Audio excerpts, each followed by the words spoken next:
Welcome to Brain in a Vat. Today we have John Martin Fischer with us, and he's going to be talking about immortality.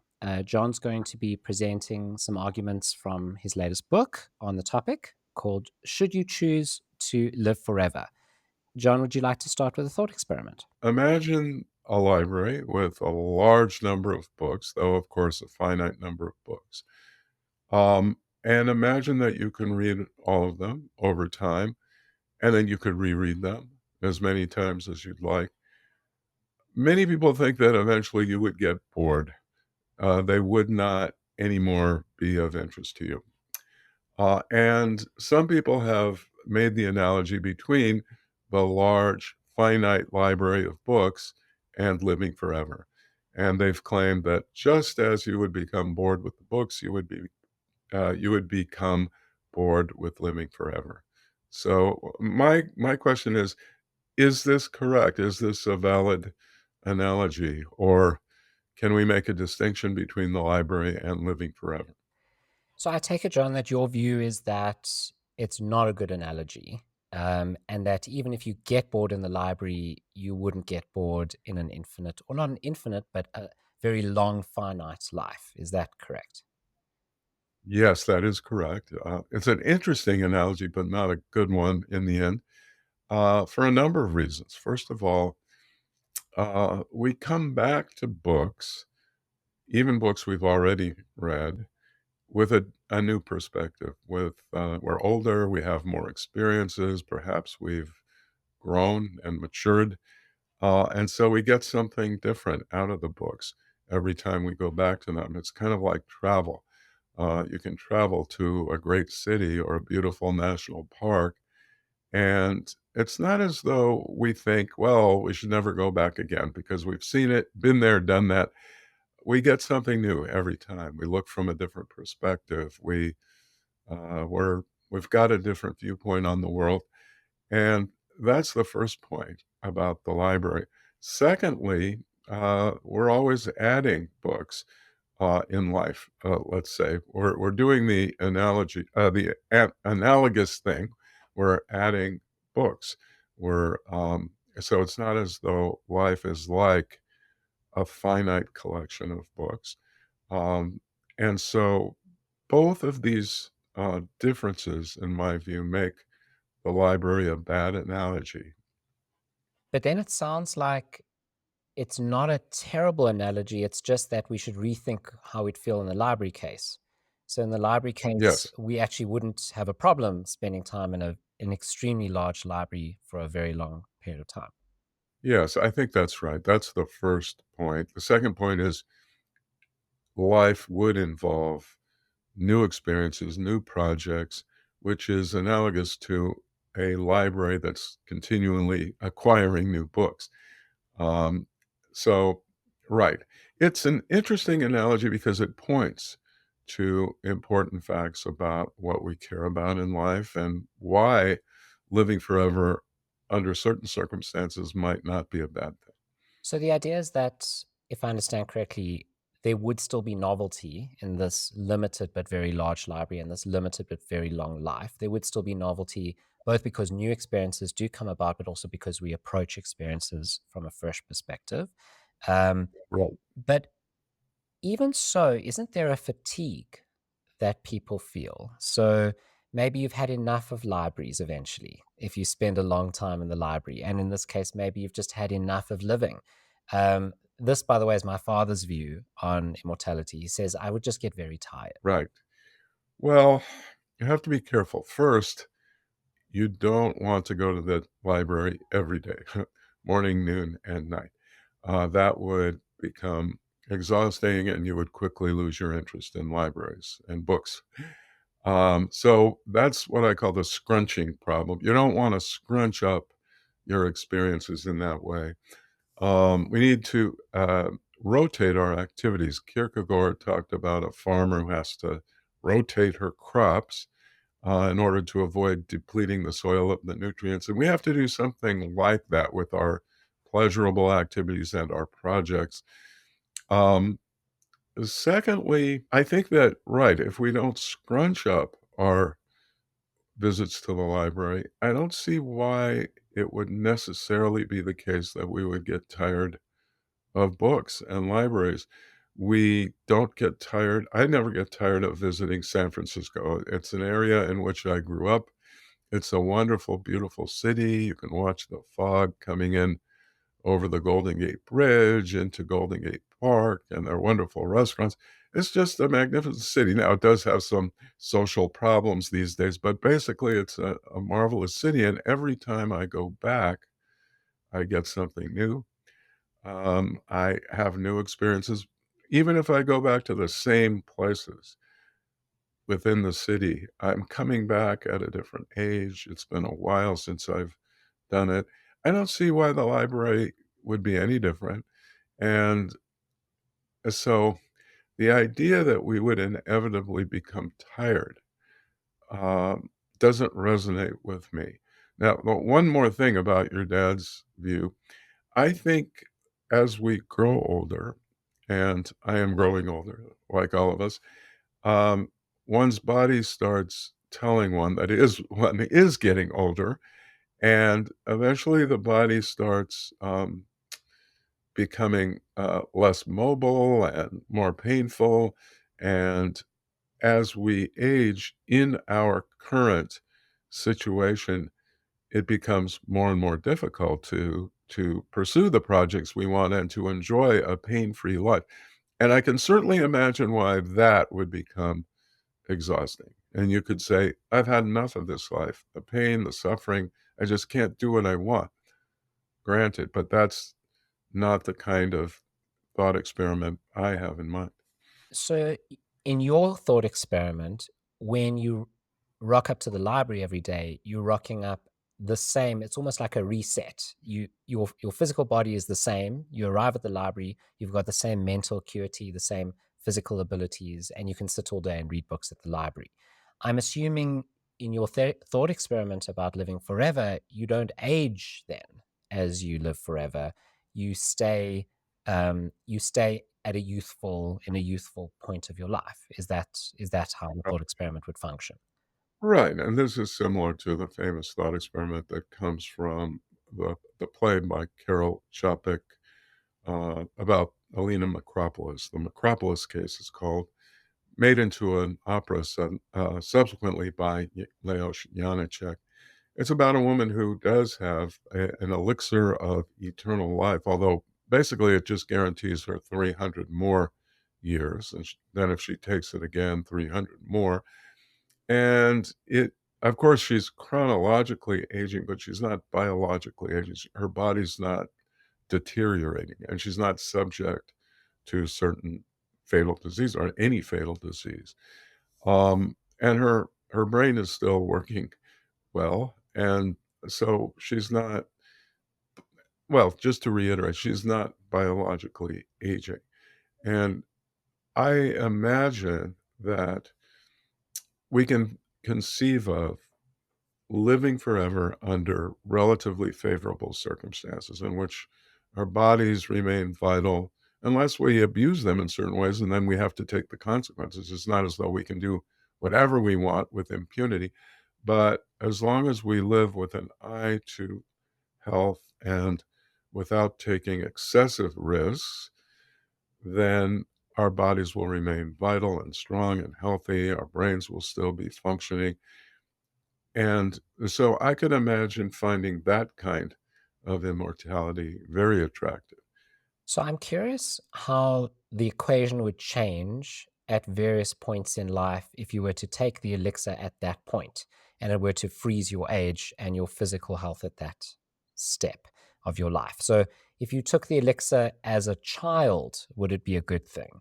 If you took the elixir at 20, at 30, at 40, at 90, at what point would you say it's not the right choice? Is there a band in the middle? Good question, and it brings out the fact that much of the philosophical discussion subsequent to Bernard Williams' famous discussion of the Macropolis case has been vague and very abstract, vague about this issue. For instance, right, does it apply to freezing one's biological state or at any age, when one's a child, when one's in one's 90s. Um, in the case in the opera, Alina and the play, Alina was 33 years old, and, at that age, um, presumably one's still vital and healthy and strong and mobile, and one's brain hasn't deteriorated slightly the way mine has. Um, and that was the thought experiment that Bernard Williams had in mind. Um, but interestingly, if you ask yourself, would I choose that elixir? Are you asking about you at your current age and your current biological circumstances, or are you imagining that you could somehow go back to when you were 33 or 37 or 42 or 21 for that matter? That just is unclear. Um, that's not spelled out explicitly by Bernard Williams. Um, and also not spelled out is whether you would keep your current physical um, challenges. So, for instance, if you have a chronic disease, such as diabetes, for instance, type 2 diabetes, are we imagining that you're choosing to live for 300 more years or forever for that matter with that condition? Or are we imagining that all your chronic health challenges and diseases and disorders go away? Now, that again is also unclear. Um, I can I think for the purposes of fixing ideas and making our question clear and interesting, we can imagine that we're thinking about life under favorable conditions in which the chronic health challenges one has continue, but that they can be controlled as we can control type 2 diabetes, and that you can still live a full life and satisfying life, although it may not be perfect. Human life is not perfect, and we operate under constraints. Now, if you happen to have conditions that are extremely painful and impair you either physically or mentally to the point where you can't really live a rewarding life, then the answer is clear. You wouldn't choose the elixir. But I think in order to make this a really clear choice or a clear question, we have to imagine that you, as you currently are, with whatever chronic health problems you have, will be biologically frozen in time, even though you chronologically age. Um, I further imagine that the environment is relatively clean, that you have enough food and you have adequate shelter, you have adequate medical care because you'll still get sick, you'll still become injured. We're trying to imagine a life that's as similar to ours as possible, except for it lasts much longer. So that's what I'm imagining. And then it becomes clear that it's a fallacy to extrapolate from our current situation in which elderly people do become increasingly frail and, if I may use the word, decrepit or impaired, both mentally and physically. We can't really extrapolate from that to the conditions of the thought experiment. I think that's what a lot of people have in mind when they say they don't want to live forever is they witness aging in their parents or grandparents and say, I don't want to be in that state indefinitely. That would be horrific. And so that I wouldn't want to live forever. And so I think it's very important to spell that out to say that it would be in a relatively healthy state, a relatively happy Right, state, and a relatively right, happy environment. What is interesting, though, is that even though it seems very obvious that there are problems with aging, associated with aging, there's suffering that comes along with it, there also does seem, in a lot of people's view, to be something valuable in it, in gaining wrinkles on your face, in feeling different from how you did in your youth, both within your body and compared with other youthful bodies, that maybe there's some dignity in that. And the person who lives forever in a youthful state loses that dignity. Very interesting question. I would try and articulate it a little or distinguish different aspects. First of all, yes, older people often are happier. I think the empirical data show that. Um, I mean, maybe paradoxically, maybe that's not what you would expect antecedently to doing the studies, but yes, older people tend to be happier. Now that I'm an older person, I myself have experienced that. Part of it is you're more mature, you know how to put things in perspective, you don't get too panicked about what might be called little things. You've established who you are. You've figured out your identity by and large, although you're still evolving. You don't have to prove yourself. Maybe you already have a family, loved ones who surround you. Maybe you've already accomplished what you want in a career. So there's more a chance to be happy. That doesn't mean it's perfect because there are all sorts of challenges at all points in life. Now, about the wrinkles, uh, right? Uh, there's a kind of ambivalence in the human population.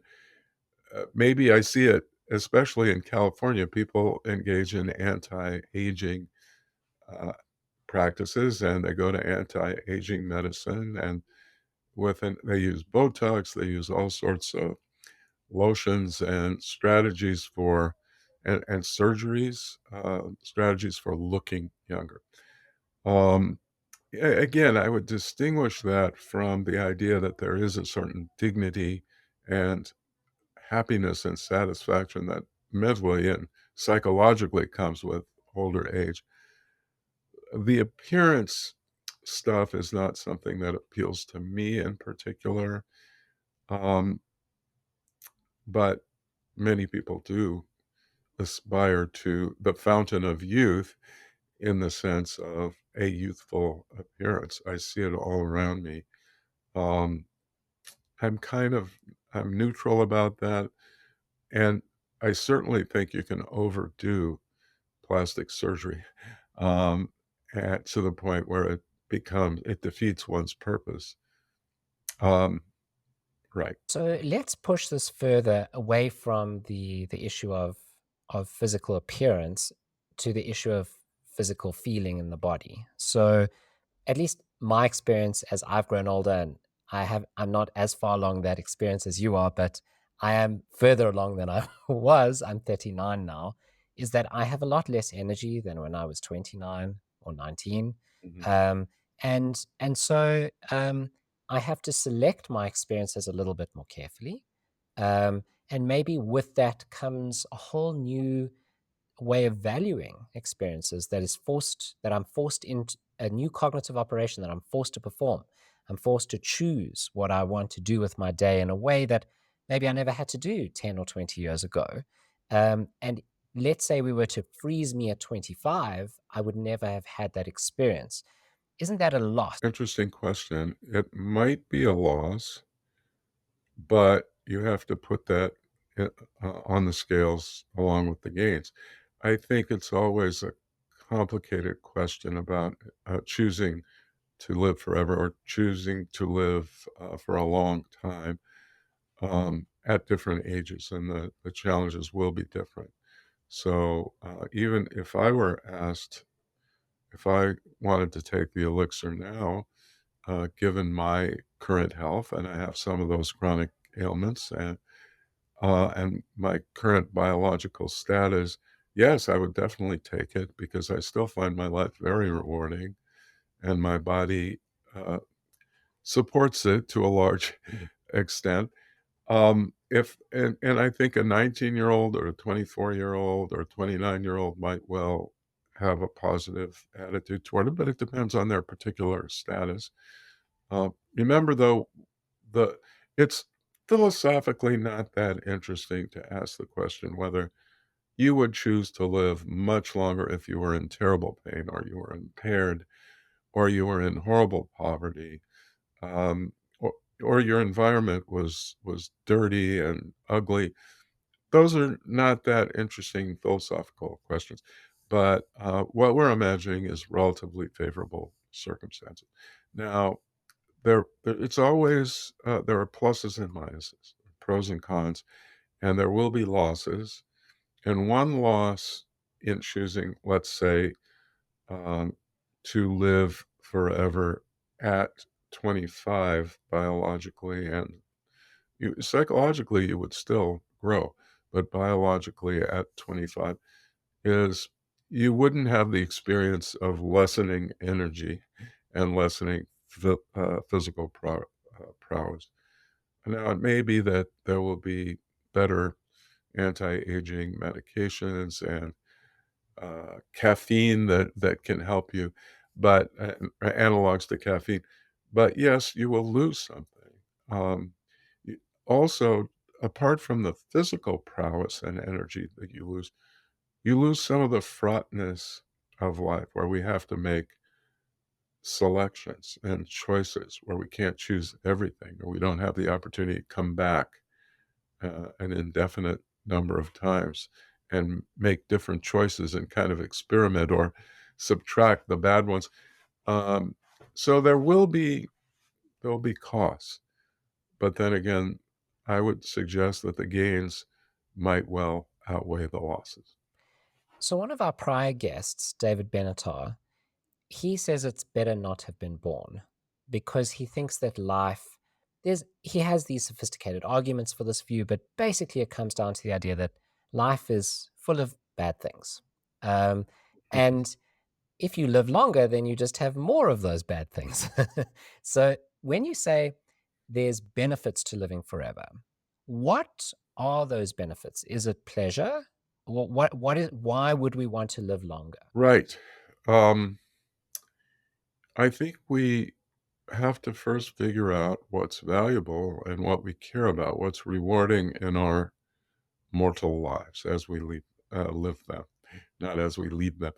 Um, and some of what we value are pleasurable experiences, sensual, pleasurable experiences, eating delicious food, listening to beautiful music. It doesn't have to be great classical music, whatever we find compelling and musically beautiful. Uh, Hiking on a fall day where you see the bright sun and the beautiful foliage, colorful foliage, sex, healthy, good sex, all the things that we find pleasurable. That's part of what we value and find rewarding about life. But it's not all we value. We also value engaging in projects that, pursuing social justice, trying to understand the great philosophers, or writing a novel or poetry, or conditioning and working out to try and run a marathon. In my case, that would be impossible, but run a mile in a better time. We have projects, and they needn't all be active, although most of us think that active projects give more meaningfulness to our life. But it's not as though they're necessary for a meaningful life. Maybe you just like to sit and watch a streaming television show or films, or maybe you just like to follow a sports team. Those are relatively passive, though not entirely passive. Um, these are things we value, most of us, and individuals will differ, of course. And the crucial point is when we live longer, we have more opportunities to have those things, to pursue those pleasures and those projects. More is better in this context. Um, and so that's what I would say. It's a great question because in this literature, in the debates about the potential desirability or undesirability of living forever, the dialectic usually it focuses on the objections to it, the negative side. And then those of us who take the more optimistic side try and defeat the negative side. But we don't focus so much about what's good about immortality, what we want. And maybe that's because people think it's obvious. But what I think we need to see is more of what we care about is valuable. And we have a greater chance of having more in an immortal life than a mortal life. So, one of the objections one might give to that line of reasoning is maybe the correct analogy to living forever and having more time to pursue the projects that you would normally pursue during a limited lifespan or a much smaller lifespan. Um, it would maybe be similar to being on an infinite holiday. And what some people experience on infinite holidays is that the projects that they had, which they pursued with great gusto and fervor on weekends and in their spare time, they all of a sudden have a long stretch of time to pursue and fall instead into a melancholy. So they fall instead into a depression where they actually get nothing done. They become a couch potato. They feel frustrated with themselves. They feel a lack of agency because there's so much time available, and they realize, Mhm, goodness, I need structure in my life. I need to get to work, and mhm. perhaps the notion that your life is going to end is providing a structure.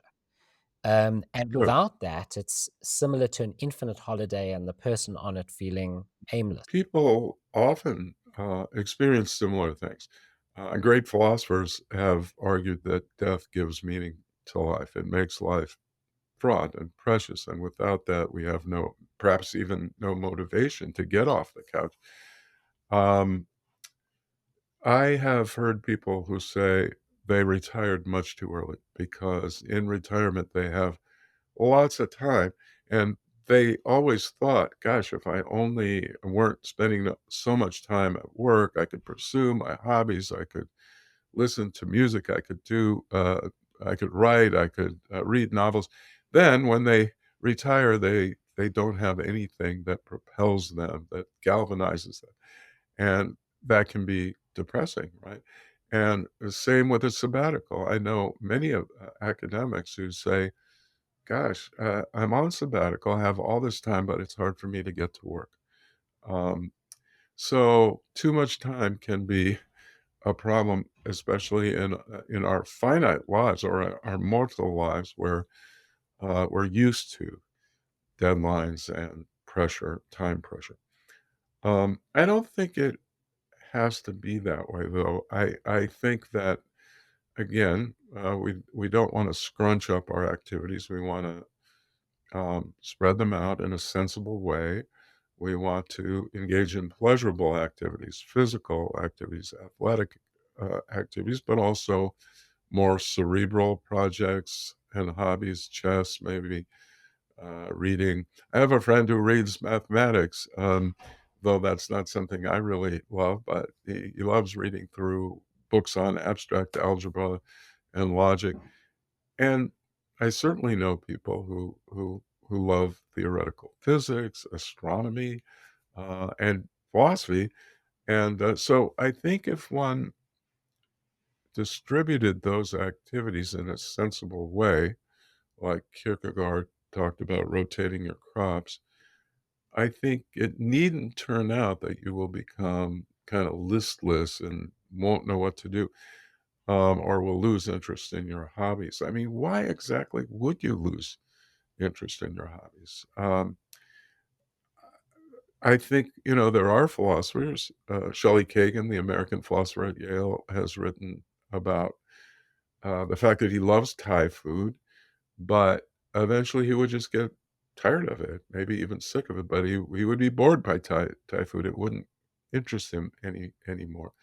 There's another very well known American philosopher at University of Massachusetts, Philip Bricker, who has said exactly the opposite. He also loves Thai food, and he can't imagine getting tired of it. Now, of course, morning, noon, night, afternoon snack, if you had Thai food, yes, very quickly you get tired of it, but you don't have to scrunch it up that way.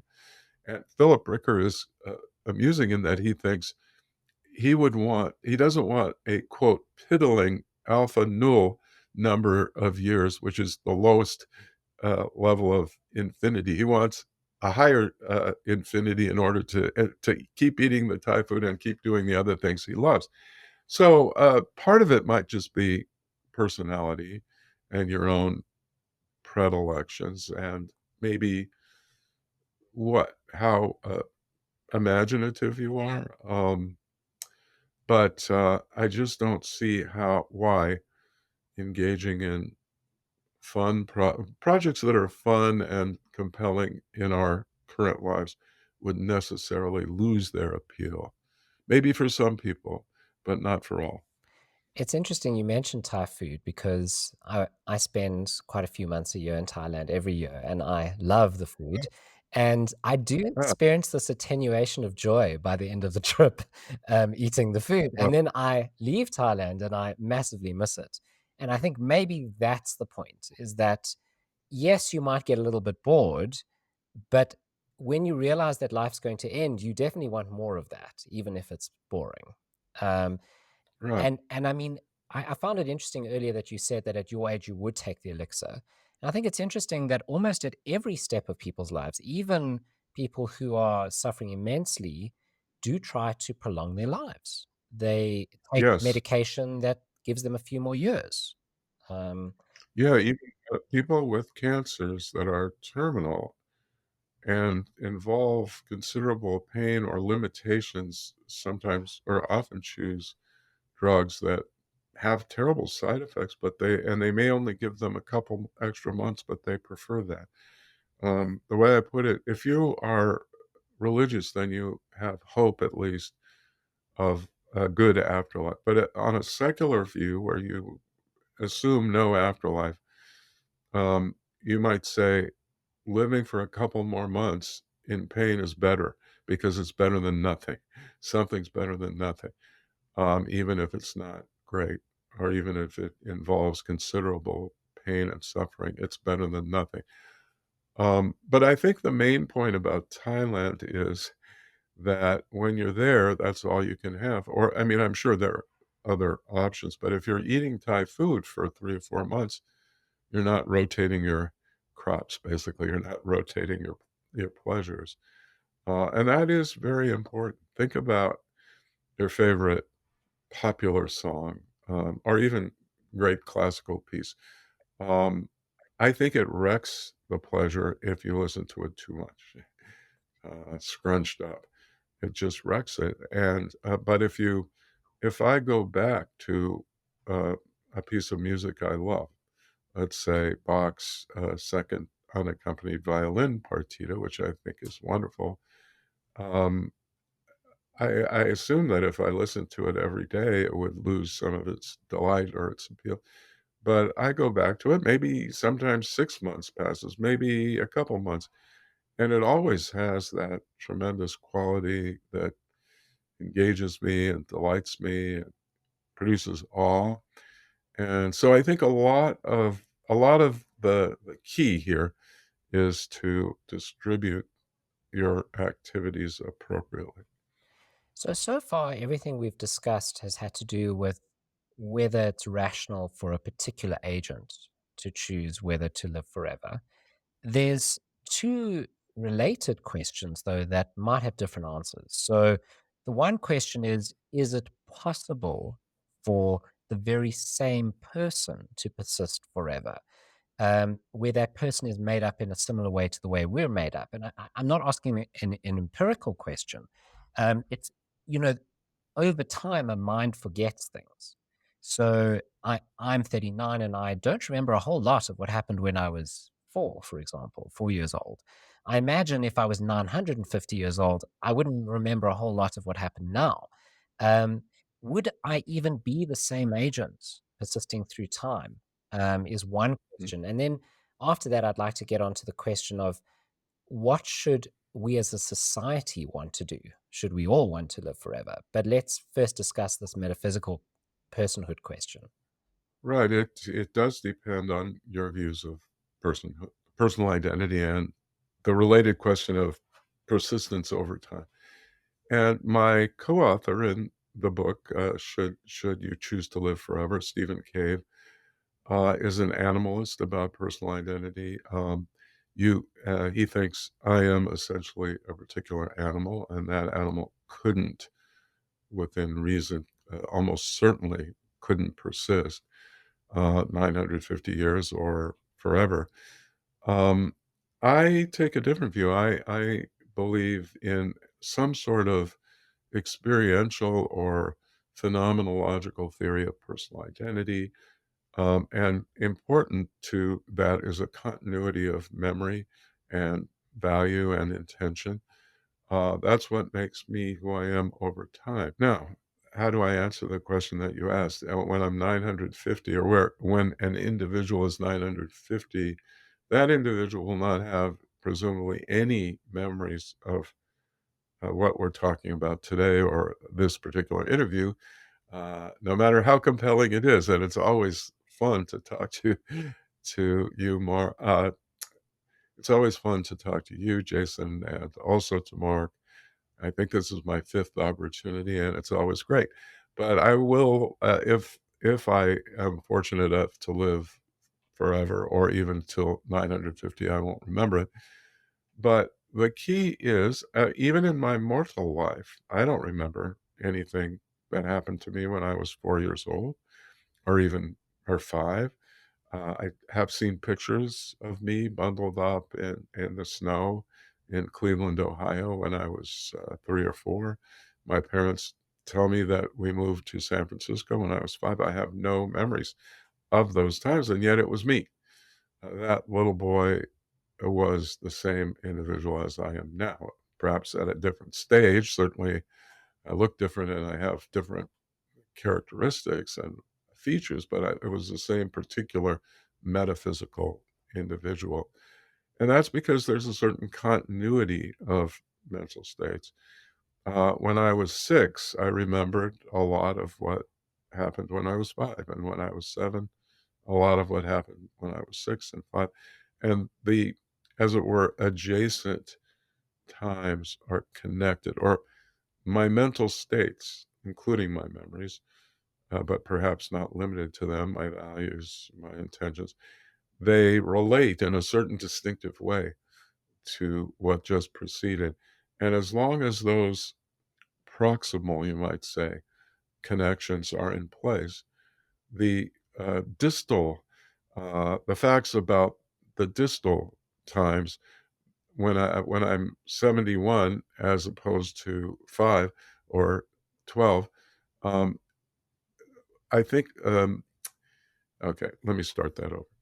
Um, what I believe is my mental states have to be connected like links in a chain. Each link is connected in a certain way to the previous link and to the subsequent link.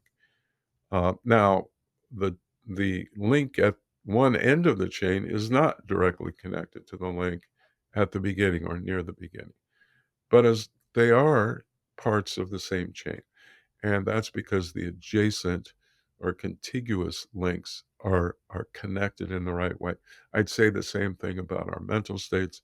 So even if you're a memory theorist or a an experiential theorist like I am, um, it doesn't follow that I can't be the same individual, even if I have very different mental states in the future. Okay, so now we can have agents that persist through time. There's good reason for a particular agent to choose to live forever. Something that Stephen Cave says is even if that were the case, it would be disastrous for society as a whole if everyone was offered that choice. And he looks at a number of different outcomes. So, one of them is widening inequality in society. Maybe not everyone would be given the choice. Maybe only the ultra wealthy would be given the choice. We might have overpopulation, or we might have underpopulation. Um, Basically, he thinks that the world would be a worse place if if we were all given this choice. What are your thoughts on that? Stephen develops these worries in a very insightful way, in a very powerful way, and I agree with many of them. I should say that my primary focus has been the somewhat narrower philosophical question as to whether there's something intrinsic to human nature, to the fact that we have characters and personalities. Is there something about that that makes it the case that it's necessarily not worthy of choice to live forever? That immortality has to be unattractive or undesirable simply because we're human beings, the way we are with characters. So that's what I've focused on. I do not believe that it would be necessarily undesirable. So I am not a curmudgeon about immortality. But now, moving on to the more practical and very important questions about how it would work out in the world, I'm much less sanguine. I would not call myself an optimist. I would call myself a realist. And as such, I do not believe even, I don't know if Stephen would go so far, but I would say it's not probable or likely that we will be able to maintain the social and environmental um, context within which we could live under very under favorable circumstances. In other words, I don't think, especially in the along the trajectory we're currently on, it looks like the environment either has passed the tipping point or soon will, after which we won't be able to live good lives in a clean environment. So I'm very concerned about that. I'm not despairing. I'm not an immortality alarmist, but I am very concerned. And so those are all important, difficult issues. I still think one can, an important and interesting question, one that's dominated the philosophical discussion, is just would it be essentially boring, or would I lose all motivation? Would life lose its meaningfulness? Those are the questions I've mainly been interested in. But these others are important questions, and Stephen explores them with considerable sophistication.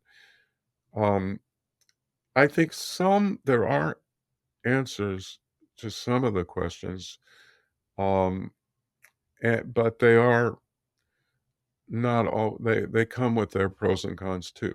So w- one possibility is that I live forever, but I'm the sole immortal.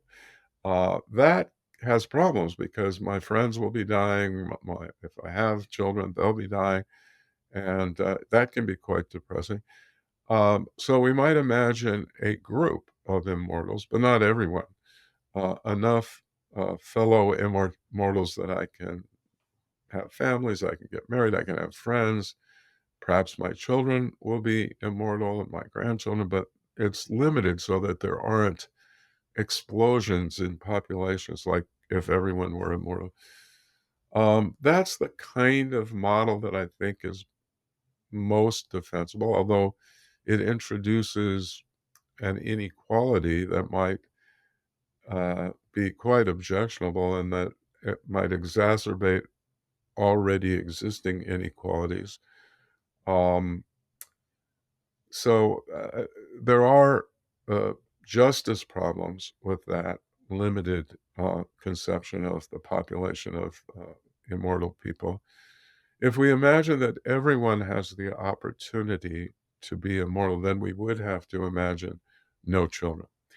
And I know this is something Stephen Cave finds objectionable and problematic, but it is something that many of the immortality optimists have chosen as the only viable way to imagine it in the world, working out in the world. And Aubrey de Grey, the famous proponent of living forever, has suggested that that would be the only way that it would work if people stopped having children. Problems of enforcement. So, in sum, if it's just me, I'll be alone and lonely immortal. If it's just a small group, I won't be so lonely, but then there are social justice problems, maybe not sustainable then. If it's everyone, then we would have to limit children actually to zero but of course, well, and then that's got implementation problems. And it also has the problem that many people find having children and raising families part of one of the most rewarding parts of life. What do I think about all this? A, it doesn't touch anything pertinent to whether human beings, by their very nature, would find immortality not worthy of choice. That's just a separate question. It's more applied question. I would think that, like I said, there are pros and cons to every choice, and despite the fact that it would require no one being able to have children and figuring out a decent way to implement that, despite that, there would be so many advantages that I would prefer that. Um, a situation in which everyone at least has the opportunity to live forever under favorable circumstances. That's assuming all these environmental problems are solved, but if everyone has that opportunity and children are not allowed, that's better. That's better than mortality. Why? Because we can have more of what we care about in an immortal life, and that's a huge, huge boon. So just out of interest, why no children? Is it because then you would just have more proliferation, they would become immortal, they'd have children, they'd become immortal, and so you'd Yes, have overpopulation? Is that the reason? that's the worry. Now, if there are no children, one thing we have, not discussed or addressed in our conversation is what exactly we mean by forever. And in our book, Stephen Cave and I fix on a particular conception, which Stephen has called medical immortality rather than true immortality in previous work, and I've followed him. In this book, we use the term radical life extension. So that's what we're talking about. Would you choose radical life extension? And roughly, that's the idea that you wouldn't be biologically deteriorating and you wouldn't die of natural causes. You could still be killed, you could still be murdered, run over by a truck, fall off a cliff. I won't go through any more of the depressing list. But on average, maybe it's been guesstimated at about 6,000 years. Let's say 6 to 10,000 years, radical life extension. Under radical life extension, we would, let's say, be living on average 8,000 years. If we had children and they were radically life extended, and they had children who were similarly life extended, there would be a population explosion that would put pressure on resources. Now, I should point out that over time, if we are not truly immortal, but just radically life extended, uh, it means that we're vulnerable to being murdered or dying, run over by a semi truck, though not a disease. Um, that means over time, some people will be, in fact, dying. And after a certain number of years, there may be enough people who have died that we will want to allow a subpopulation to have children. And maybe we'd have to do some kind of lottery to determine that. But overall, I agree with Stephen that there are significant environmental challenges, as we are now, of course, but they would be made much worse if people were immortal and allowed to have immortal children. Just one last question. Would your answer in the individual case, barring the social issues, would your answer in the individual case be different if the question was, should you want to live with radical life extension versus should you choose to be truly immortal? Would those have different answers? Wait, first of all, I should say the literature in contemporary philosophy, much of which follows Bernard Williams' very seminal article on the Macropolis case, in which he did argue that a choice for the elixir would necessarily be the wrong one, would be irrational. Almost all the literature has not clearly distinguished between true immortality, where you're literally living an infinite number of years and invulnerable to death. They haven't distinguished that concept from radical life extension. Now, radical life extension is still a very, very long time. Think of it as, you know, 8,000 years after the historical Jesus. That is a very, very long time. And many of the same arguments that people invoke the curmudgeons invoke to show that we wouldn't want to be truly immortal also would apply to radical life extension, though some of them I think are different. The reason I would not choose true immortality, but would choose radical life extension under favorable circumstances at my age and my level of health, which isn't perfect, but not too bad, uh, is that if you're truly immortal, you're invulnerable to death. And it implies that you couldn't kill yourself or arrange for physician assisted suicide. And to choose that is to choose something extremely risky because what if the curmudgeons are correct? I don't think they are, but what if they are correct and I would fall into depression, anomie, alienation, or otherwise live a totally unrewarding life? I don't wanna take the chance that that would last for billions and billions of years.